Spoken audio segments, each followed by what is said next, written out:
I suddenly felt like I was floating above my own body. It was crazy. I could see all the doctors and nurses running around trying to help me, but I didn't understand what was going on. I felt amazing up there. No pain, no worries, just pure bliss. I even remember floating over the doctor who treated me. After work, he went to his house and I saw him lying in bed. I saw his nervous tics, and I somehow knew he was thinking about me. I felt so bad for him. I wished I could help him because I was feeling so great. I also noticed he went to the toilet a lot. While I was there, I enjoyed exploring his house. It was one of those feelings where you're not sure if you should be doing it. Later, when I got better, I told the doctor about my crazy experience.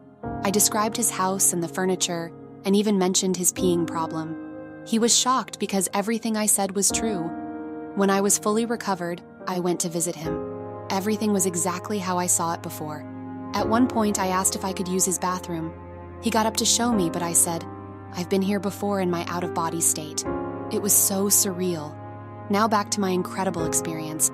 It all started when I left Earth and went through a tunnel. At the end of the tunnel, there was a super bright light like nothing I'd ever seen before. It was amazing. Then I found myself in a peaceful place that was absolutely beautiful. It was like a dream. I thought to myself, wow, Earth is like a picture that hasn't been fully developed yet. Only when we go to the other side, we'll see all the colors that don't even exist here. In this magical place, I saw a meadow filled with the most incredible flowers and colors. They were so wonderful that our brains on Earth can't even understand them. The colors we have here are so dull compared to what I saw. I saw people who we think are dead, but they were standing right in front of me, alive and well. They looked younger than when I knew them on Earth, but there was a kind of mist around their faces. I knew it was them, though. I really wanted to go up to them, but I heard in my mind that it wasn't the right time. And just like that, I was pulled back. After that, I had more amazing experiences. It was like watching a movie with different parts that were all connected. In one part, I saw a special portal that looked like an arch. I felt like it was the arch of life. It wasn't fancy or anything, just simple. Then the arch opened up, and I could see the whole meaning of life. It was so simple that even a child could understand it, but forgot what it was exactly. What I do know is that there is a meaning to life for sure. I kept flying, and then I saw clips from my past lives.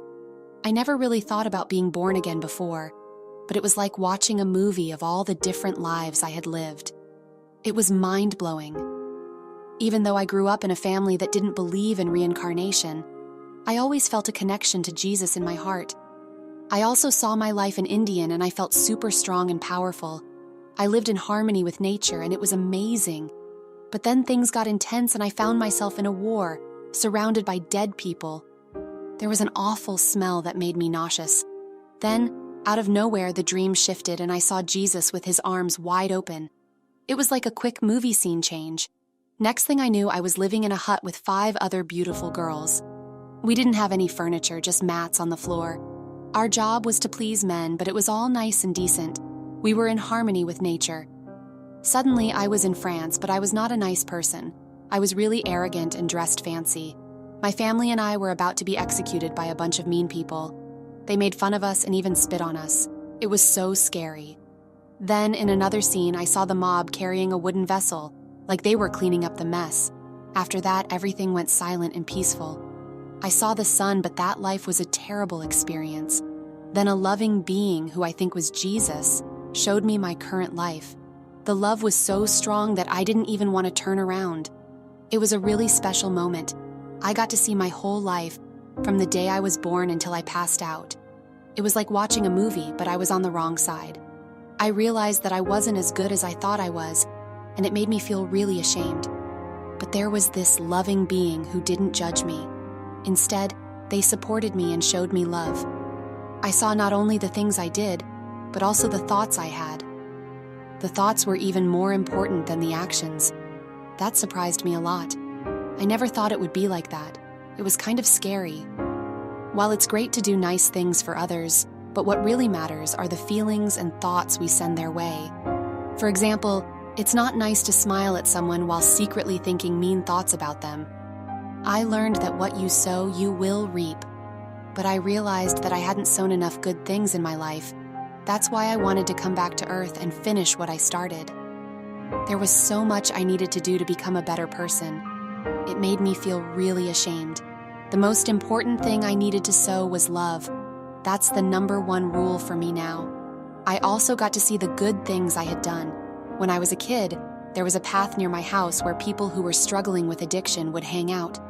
One day, instead of just walking past them, I sat down and talked to them. They were surprised that I wanted to be with them. I told them that there was someone who loved them a lot, and that someone was Jesus. I knew that Jesus loved these people, and they showed me so much love in return. They accepted me for who I was. I started going to their homes and helping them clean up. They lived in a small wooden house in the marsh. I even picked flowers to make their place cozy. I loved being able to help them. Being with these people made me really happy. When I saw all of this again, it counted as one of the good things I had done. When I was looking back at my life, I remembered something that happened when I was around 10 or 11 years old. It was a really important moment that hurt me deep inside because of my complicated relationship with my dad. Back then, I always tried my best to make him happy. But there was this one time when I said something that scared him a lot. We were getting ready to go to my grandpa's birthday party, and out of nowhere I said, "I don't want to go because Grandpa is going to die." My dad was really freaked out by what I said, and he even slapped me, which was the only time that ever happened. But even after that, I still didn't want to go. I told my dad that I had a headache, so he let me stay home. Later that night at 9:50 p.m., the clock in our living room stopped working. I remember thinking, well, now Grandpa is dying. I couldn't sleep at all, even though I went to bed. At 1:30 a.m., my parents came back home. My dad came into my room and he looked at me in a strange way. Then he said, "Grandpa is dead." To me, it wasn't a scary or surprising thing because I somehow knew it was going to happen. But my dad was really shocked. After that, it felt like he was scared of me and started keeping his distance.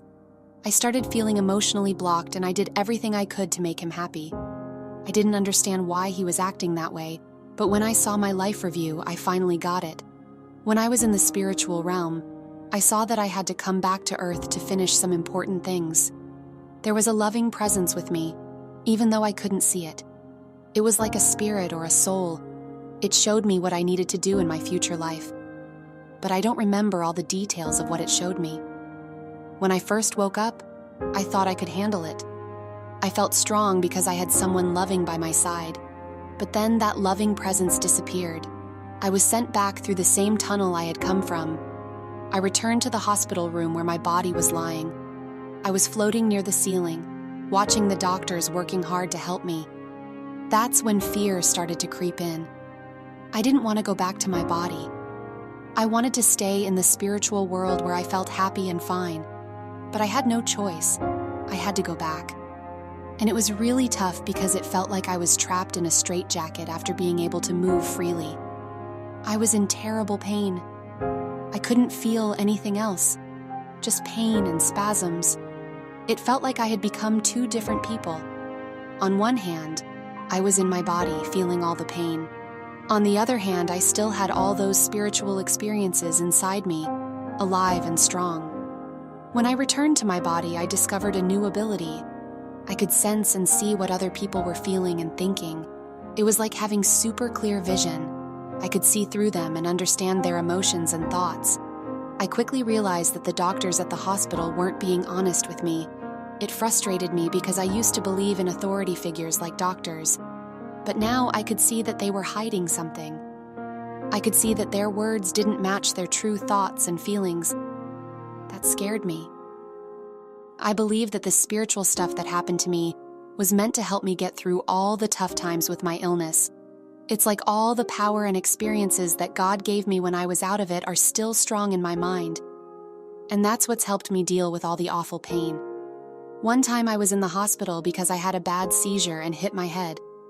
The doctor was looking at my journal and he said out loud, mostly to himself, "How are you even sitting here?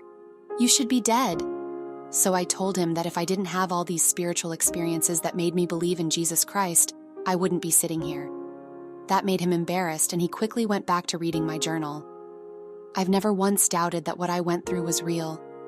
Even after all these years, 44, it's still so clear in my memory. There's no way it was just a hallucination. This story was shared by Annie and happened in the summer of 1974.